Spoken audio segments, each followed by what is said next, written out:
Hello student, good morning and welcome to you. आज आप लोग के लिए एक नया चैप्टर लेकर आया संस्कृत का, जो बहुत ही इम्पोर्टेंट है। इस चैप्टर में लोभ के दुष्परिणाम का वर्णन किया गया है और बताया गया है कि लोभ को त्याग करके हमें मेहनत करना चाहिए, क्योंकि सफलता का जो राज है वह मेहनत है। मेहनत के द्वारा जो प्राप्त किया गया धन वह टिकाऊ होता है। अगर किसी से आप हड़प ले तो वह कभी भी कल्याणकारी नहीं हो सकता। तो उसी में एक चैप्टर का नाम है जिसका व्याघ्रपति कथा, जो नारायण पंडित के द्वारा लिखा गया है। व्याघ्रपति का अर्थ होता है व्याघ्र और पथिक। व्याघ्र पथिक का बाघ और पथिक, और कथा का मतलब होता है कहानी। इसमें बाघ और पथिक का कहानी है। पथिक मतलब होता है राहगीर।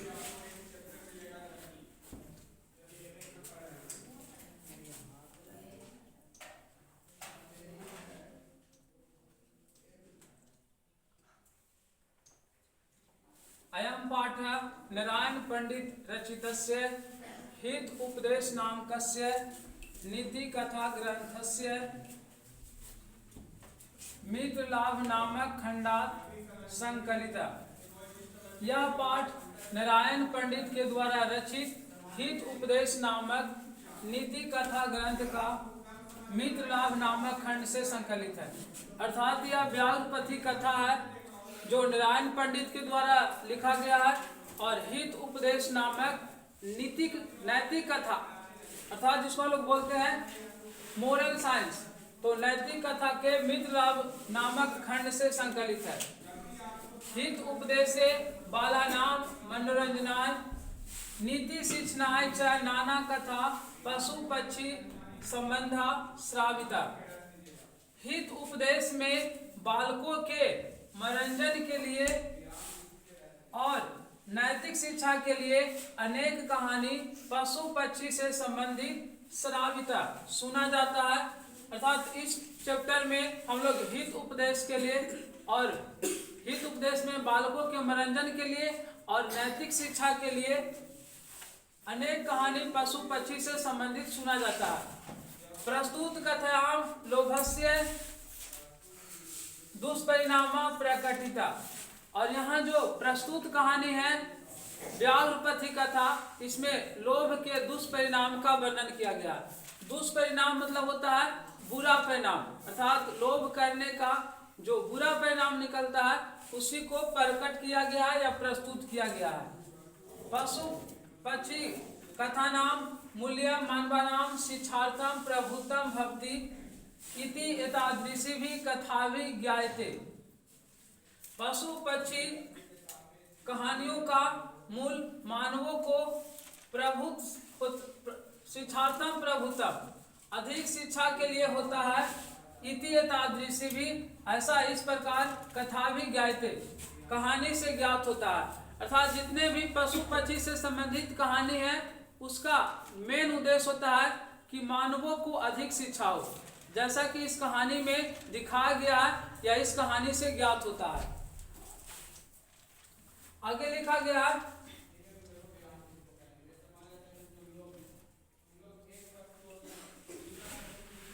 कश्चिता वृद्ध व्याघ्र स्नात कुशहस्त सरस्तीरे ब्रूते।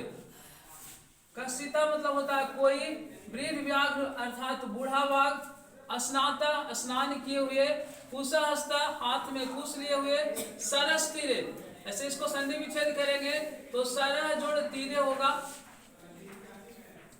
अर्थात सरह मतलब होता है तालाब और तीरे मतलब होता है किनारे में। कोई बूढ़ा बाघ स्नान किए हुए हाथ में कुश लेकर तालाब के किनारे बोल रहा था, भो पंथा हे पथिक इदम स्वर्ण कंगनम गृहताम। स्वर्ण कंगनम का अर्थ होता है सोने की कंगन, यह सोने की कंगन ग्रहण करो। कोई बूढ़ा बाघ था जो हाथ में कुश लेकर स्नान किए हुए बोल रहा था कि हे पथिक यह सोने की कंगन ग्रहण करो।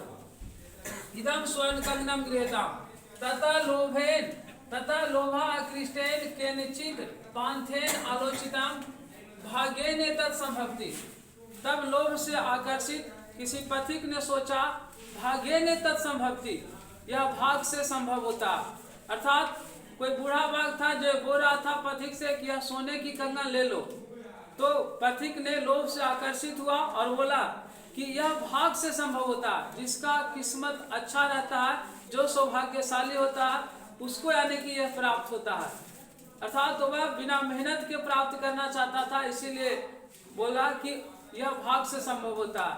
जैसे अगर कोई व्यक्ति कहीं रास्ते में जा रहा और उससे कुछ मिल गया, धन मिल गया, पैसा मिल गया, तो बोलता है ना कि आज मेरा कितना किस्मत अच्छा था, भाग मेरा बहुत अच्छा था कि हमें ये मिल गया, पैसा प्राप्त हुआ। तो वैसा ही पथिक ने सोचा कि यह भाग से संभव होता। किम त्वम अस्मिन् आत्मसंदेहे प्रवृत्ति न विधेयता, किंतु इसमें आत्म संदेह है, मन में थोड़ा सा संदेह है। देयर इज समथिंग ब्लैक, दाल में कुछ काला है। अर्थात कहने का मतलब यहाँ लिखा है प्रवृत्ति न विधेया, प्रकृति का ऐसा नियम नहीं है, प्रकृति का ऐसा नियम ही नहीं है कि बिना कुछ किए हुए कुछ मिल जाए। मतलब प्रकृति या ईश्वर उसी का साथ देते हैं जो कर्मवीर होते हैं, जो मेहनत करते हैं, उसी का साथ देते हैं, ना कि जो भाग के भरोसे बैठे रहते हैं उसको ईश्वर साथ कभी नहीं देते हैं। इसीलिए हमें मेहनत पर ध्यान देना चाहिए। वैसा ही पथिक ने सोचा कि इसमें आत्म संदेह है, प्रवृत्ति न विधेया, प्रकृति का नियम नहीं है। यथा मतलब क्योंकि अनिष्ट इष्ट लाभे अपि न गति जायते शुभा, यत्र ते विष संसर्गे अमृतम तदम अपि मृतम एवं। अनिष्ट और इष्ट अर्थात अच्छे और बुरे, जिसको हम लोग बोल सकते हैं मांगलिक और अमांगलिक। न गति जायते शुभा, अच्छा गति नहीं होता है। अर्थात अच्छे और बुरे काम दोनों को करने से जीवन में कभी उन्नति नहीं होता है। एक न एक दिन उसका बुरा काम का उजागर हो जाता है और फिर जितना भी अच्छे काम से प्राप्त किया गया यश उसका धूमिल हो जाता है, खत्म हो जाता है। इसीलिए हमें जीवन में केवल अच्छे काम करना चाहिए। नहीं तो अगर आप जीवन में दोनों काम करना चाहते हैं तो एक न एक दिन आपका बुरा काम क्या करेगा, सारा अच्छाई पर यानी पानी फेर देगा। जैसे अगर एक सुंदर मटका है और बहुत सारा यानी अच्छे मिट्टी से बनाया गया, लेकिन उसमें एक छोटा सा छिद्र हो जाने की वजह से उस मटका का सारा पानी गिर जाता है। अर्थात उसका जो क्वालिटी है एक छोटा सा छिद्र हो जाने से खत्म हो जाता है। वैसे ही व्यक्ति में अगर लाख भी अच्छाई हो, लेकिन अगर एक बुराई उसमें है तो अकेले एक बुराई उसके लाखों अच्छाई को खत्म कर देता, मिटा देता। इसीलिए हमें हर एक कदम पर सोच समझ करके चलना चाहिए। बोलने से पहले उस पर कई बार सोचना चाहिए, उसके बाद ही बोलना चाहिए।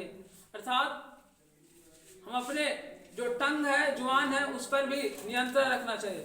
तो यहाँ वही लिखा गया, मांगलिक और अमांगलिक, अच्छे और बुरे काम से शुभ गति न जायते, सुंदर गति नहीं होता, अर्थात जीवन में उन्नति नहीं होता।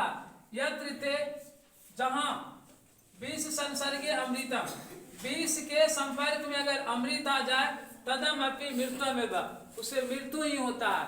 अर्थात अगर विष और अमृत आपस में मिल जाए और उसको सेवन किया जाए तो हमेशा उसका मृत्यु ही होता है। उसी प्रकार अगर अच्छे और बुरे काम अगर किया जाए तो हमेशा व्यक्ति का बुरा ही होता है। इसीलिए जीवन में करना है तो केवल अच्छे कर्म करें।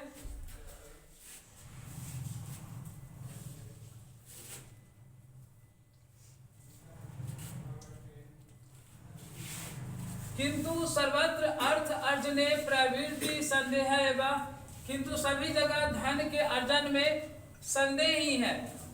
तत् निरूप्यामि तावत् प्रकाशम ब्रूते, उसको निरूपित करके वैसे प्रकाशम ब्रूते सुना करके बोलता है, कुत्र तब कंगनम, कहाँ है तुम्हारा कंगन। अर्थात पथिक ने मन ही मन विचार किया और बोला कि सभी जगह धन के अर्जन में, धन को प्राप्त करने में थोड़ा बहुत सभी जगह संदेह है। जैसा कि यहाँ सोने के कंगन लेने में अगर संदेह है तो कहीं भी अगर मेहनत किया जाए वहां भी आदमी को संदेह रहता है कि मेहनत का फल मिलेगा कि नहीं मिलेगा। तो ये सब मन में सोच रहा था। उसके बाद वह बाघ को सुनाकर बोलता है, प्रकाशम ब्रूते कुत्र तब कंगनम, कहाँ है तुम्हारा कंगन। व्याघ्रो हस्तम प्रसार्यम दर्शयति, बाघ हाथ पसार कर दर्शयति दिखाता है। पांथु अवदत, तब पथिक बोला, कथम रात्मके त्वयि विश्वास, कथम मतलब कैसे, मरात्मके मतलब हिंसक या मारने वाला, त्वयि मतलब तुम पर, विश्वासा मैंने विश्वास, तुम हिंसक पर कैसे विश्वास करूं, तुम मारने वाले पशु पर हम कैसे विश्वास करें। तो व्याघ्र उवाच, बाघ बोला, श्रुणु रे पांथ, श्रुणु रे पांथ, सुनो रे पथिक, प्रागेव यौवन दशायाम, दशायाम अति दुर्वृता आसन, पहले यौवन अवस्था में बहुत ही दुराचारी था। अनेक गो मनुष्य नाम बधात में पुत्रा मृता दाराचा, अनेक गाय और मनुष्यों के वध से पुत्र और पत्नी मर गई। वंशहीनम च अहम, और मैं वंशहीन हो गया। तथा किंचित धार्मिकेन अहम आदिष्टा दान धर्म आदितुम चरतु भवान, तब किसी धार्मिक के द्वारा मुझे आदेश दिया गया, दान धर्म आदितुम, दान धर्म आदि का आचरण करे। भगवान मतलब होता आप। अर्थात बाघ बोला कि पहले मैं युवा अवस्था में बहुत ही दुराचारी था और अनेक गाय और मनुष्यों के वध से मेरे पुत्र और पत्नी मर गई और मैं वंशीन हो गया। तब किसी धार्मिक व्यक्ति ने मुझे उपदेश दिया कि आप दान धर्म का आचरण करें। तत् उपदेशात इदानीम अहम, उसके उपदेश से इस समय मैं स्नानशीलो, स्नान किए हुए, दाता अर्थात दानी के रूप में, वृद्धो बूढ़े, गलित नख दंतो अर्थात मेरे नख और दांत है जो गल गया है, नष्ट हो गया है। कथम न विश्वास भूमि, कैसे नहीं विश्वास के पात्र हूं। अर्थात बूढ़ा बाघ बोला कि उसके उस धार्मिक व्यक्ति के उपदेश से मैं यहाँ दानी के रूप में, मेरे नाखून और दांत है जो नष्ट हो गया है, मुझ पर क्यों नहीं विश्वास करते हो, मैं क्यों नहीं विश्वास के पात्र हूँ। मैं च धर्म शास्त्रानि अधीतानि, मेरे द्वारा तो धर्म शास्त्रों का अध्ययन किया गया। श्रुणु सुनो, दारिद्र्यम भरम कौन्ते मां प्रेक्षम ईश्वरे धनम, व्याधि तस्य औषधम पंथ्यम निरुजनस्य किम औषधे। दारिद्र्यम भरम कौन्ते, कौन्ते को कुंती जोड़ ढक प्रत्यय जोड़ने से बनता है कौन्ते, और कौन्ते का अर्थ होता है कुंती के पुत्र, और यहाँ कुंती के पुत्र कर्ण के लिए बोला गया, तो इसका अर्थ होता है हे कुंती पुत्र, दारिद्र्यम भरा, गरीबों को दो, मां प्रेक्ष ईश्वरे धनम, धनवानों को धन मत दो। अर्थात बूढ़ा बाघ बोलता है कि हे कुंती पुत्र, गरीबों को धन दो, धनवानों को मत दो, क्योंकि दवाई औषधि रोगियों के लिए उपयोगी होता है, निरोगियों की क्या आवश्यकता। जो बीमार ही नहीं है उसको दवाई लेने से क्या फायदा होगा। दवाई तो बीमार व्यक्तियों के लिए ही लाभदायक होता है, जो बीमार ही नहीं है उसकी दवाई की क्या आवश्यकता। वैसे ही धन किसको चाहिए, जो गरीब है उसको धन दो, धनवानों की क्या आवश्यकता। धनवान के पास तो धन की अथाह होता है, कोई कमी नहीं होती है, तो उसको धन देने से क्या फायदा। अन्य च, और दूसरा, दातव्य बीति यत दानम दीयते अनुपकारणे देशे काले च पात्रे च तत्दानम सात्विक विदु। दातव्य बीति देना चाहिए ऐसा, यत दानम जो दान, दीयते अनुपकारणे देने के बाद अनुपकारी हो। अर्थात हमें ऐसा दान देना चाहिए कि देने के बाद हमारे मन में, हमारे मस्तिष्क में नहीं लगना चाहिए कि हम उस पर बहुत बड़ा उपकार कर दिए। बहुत सारे लोग दान देते हैं तो उनको मन में लगता है कि हमारे वजह से ही आज उसकी परिवार चल रहा, हम उस समय उसके विषम परिस्थिति में मदद किए हैं, जिसके वजह से ही वह आज आगे बढ़ा है। तो वो दान को सात्विक दान नहीं कहते हैं, उससे लगता है कि हम तो कर्ज दे दिए। सात्विक दान उसे कहते हैं कि देने के बाद आपके मन में कभी नहीं लगना चाहिए कि हम उस पर उपकार कर दिए। अगर वैसा लगता है तो आपको उस दान को कभी भी सात्विक दान नहीं कहा जा सकता। और देशे काले पात्रे च, देश में काल समय और सही पात्र में देना चाहिए, और उस दान को सात्विक दान कहा जाता है। आगे लिखा गया,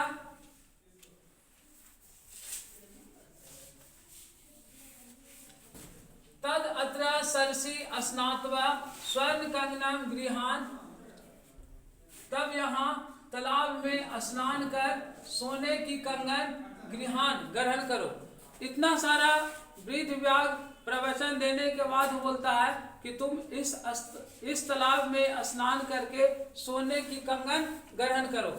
ततो यावत असौ, तब जैसे ही उबा तद्विचा प्रतीता लोभात्सरा, जैसे वह लोभ से आकर्षित हुआ, स्नातुम प्रविष्टि, और स्नान करने के लिए प्रवेश करता है, तावत महापंके निमग्न पलायतुम अक्षमा, वैसे ही जैसे ही वह लोभ से आकर्षित होकर के स्नान करने के लिए प्रवेश करता है, वैसे ही पलाय तावत माने वैसे ही महापंके निमग्न, अर्थात गहरे दलदल में या कीचड़ में फंस जाता है, पलायतुम अक्षमा, और भागने में असमर्थ हो जाता है। अर्थात तो वह लोभ से आकर्षित होकर के स्नान करने के लिए तालाब में प्रवेश करता है, वैसे ही महापंके गहरे कीचड़ में निमग्न फंस जाता है, पलायतुम अक्षमा, और भागने में अक्षम मतलब असमर्थ हो जाता है। पंके पतितम दृष्ट्वा व्याघ्रो अवदत, पांके में गिरा देखकर व्याघ्रो अवदत, बाघ बोलता है, आहा महापंके पतितोसी, गहरे कीचड़ में फंस गए हो, अतः त्वाम अहम उत्थेप्यामि, इसीलिए मैं तुम्हें निकालने के लिए आता हूँ या उठाने के लिए आता हूँ। इति उक्त्वा शनैः शनैः उपगम्य तेन व्याघ्रेण धृता सा पांथेन अचिंत्यत, इस प्रकार वह धीरे धीरे आकर उस बाघ के द्वारा धृता मतलब वह धीरे पकड़ा गया, स पांथो अचिंत्यत, तब पथिक सोचा। इसको कहता ना कि अब पछतावा हो तो क्या, चिड़िया चुभ गई खेत। अब वह सोचना शुरू करता है, जब पकड़ा जाता है, जब यानी कि काल के गाल में समा जाता है, तब यानी कि आदमी सोचता है। आदमी को पहले से ही कदम रखने से पहले सोच लेना चाहिए, ना कि एक अंतिम क्षण सोचे। वैसे स्थिति में उसको कल्याणकारी ना होकर के हानिकारक ही होता है। और उसके बाद जब पकड़ा जाता है बूढ़ा बाघ के द्वारा, तब सोचता है, अब सेंद्रिय चिता नाम हस्ति स्नान इव क्रिया दुर्भाग भरण प्रायो ज्ञानम भारम क्रियाम बिना। अब सेंद्रिय चिता नाम, जिसका चित और इंद्रियां अवश अर्थात बस में नहीं है, जिसका मन और इंद्रियां बस में नहीं है, हस्ति स्नान इव क्रिया, हाथी के स्नान के समान होता है। यहाँ इंद्रियां की बात किया गया है, तो इंद्रियां 10 होता है, जिसको 2 प्रकार के होते हैं, 5 कर्मेंद्रिय होते हैं और 5 ज्ञानेंद्रिय होता है। काम वाले इंद्रियां को, जिससे हम लोग काम करते हैं, जैसे हाथ पैर उत्सर्जन तक, ये सब को कर्मेंद्रिय बोलते हैं। और जिससे हमें किसी चीज का ज्ञान हो, उसको बोलते हैं ज्ञानेंद्रिय। जैसे आंख हो गया, नाक हो गया, त्वचा हो गया, जीभ हो गया, कान हो गया, ये सब है ज्ञान वाली इंद्रिया। और इस पर अगर जिस व्यक्ति का नियंत्रण नहीं है और अपने चित्त पर, अपने मन पर अगर नियंत्रण नहीं है, उसका सारा काम हाथी के स्नान के समान बेकार होता है। क्योंकि हाथी के स्नान बेकार माना जाता। हाथी को अगर कितना भी बढ़िया से साबुन सोडा लगा करके धोया जाए और दिन भर में 100 बार भी अगर धोया जाए, तो वह 100 बार अपने सूंड से गंदे कीचड़ लेकर के खुद को लेटा लेगा। अर्थात हाथी को स्नान कराना ही बेकार माना जाता। वैसे ही जिस व्यक्ति का मन और इंद्रियां नियंत्रण में नहीं है, उसका सारा काम बेकार होता है। दुर्भाग्य भरण प्रायो ज्ञानम भारम क्रिया बिना, जैसे दुर्भाग्यवश या असुंदर स्त्रियों को गहने से लादने से उसकी सुंदरता नहीं बढ़ती है। और लिखा ज्ञानम भारम क्रिया बिना, ज्ञान भी ज्ञानम भारम, ज्ञान भी बेकार होता है क्रिया बिना, क्रिया के बिना। अगर हम ज्ञान का सही इस्तेमाल ना करें, मतलब ज्ञान है लेकिन क्रिया उसके अनुसार नहीं करे, तो वैसे ज्ञान भी बेकार ही होता है। ये सब कब सोचता है पथिक? जब यानी कि किसके काल के गाल में समा जाता है, अर्थात बूढ़ा बाघ के द्वारा पकड़ा जाता है, तब सोचता है। इति चिंतेन अवसव व्याघ्रेन व्यापदिता खादिता चा, और ऐसा सोच ही रहा था कि बाघ के द्वारा मारा गया और खाया गया। अतः उच्यते, इसीलिए कहा जाता है, कंगनस्य तु लोभे मग्ना पंके सुदु सुतूरे वृद्ध व्याघ्रेन संप्राप्ता पथिका स मृत्यु यथा। कंगन के लोभ से वह पंके सुदु सुतूरे मग्ना, वह तालाब के दलदल में, गहरे दलदल में फंस जाता है और बूढ़ा बाघ के द्वारा पकड़ा जाता है और वह पथिक मारा जाता है। अर्थात जिसका मन वह लोभ से आकर्षित हो गया, उसका मन बस के बाहर हो गया, नियंत्रण के बाहर हो गया और वह बूढ़ा बाघ के द्वारा, एक लाचार बाघ के द्वारा पकड़ा जाता और मारा जाता है। इसीलिए हमें लोभ पर नियंत्रण करना चाहिए, अपने मन और इंद्रियों पर नियंत्रण करना चाहिए, जिससे बाद में हमें पछतावा ना हो, बाद में हमें पछतावा ना हो। लोभ पर नियंत्रण करना चाहिए। और यहाँ एक बूढ़ा बाघ सोचिए कि पकड़ लेता है, आप हमेशा कर्म पर ध्यान दीजिए, नहीं तो फिर बूढ़ा बाघ यहाँ जो पथिक का जो हाल होता है वैसा ही पछतावा आप लोग के साथ ना हो। कर्मों पर ध्यान दीजिए, भाग के भरोसे जीवन में कभी नहीं बैठिए कि हमारा जो साथी है वह हेल्प करेगा, तो मेरा बहुत सारे जान पहचान के लोग हैं वे सब हेल्प करेगा। आप अपने मेहनत पर, खुद पर भरोसा रखिए, दूसरा पर भरोसा करने वाले जीवन में कभी आगे नहीं बढ़ते हैं। Thank you so much. मिलते हैं इसी तरह के अगले वीडियो के साथ, तब तक के लिए धन्यवाद।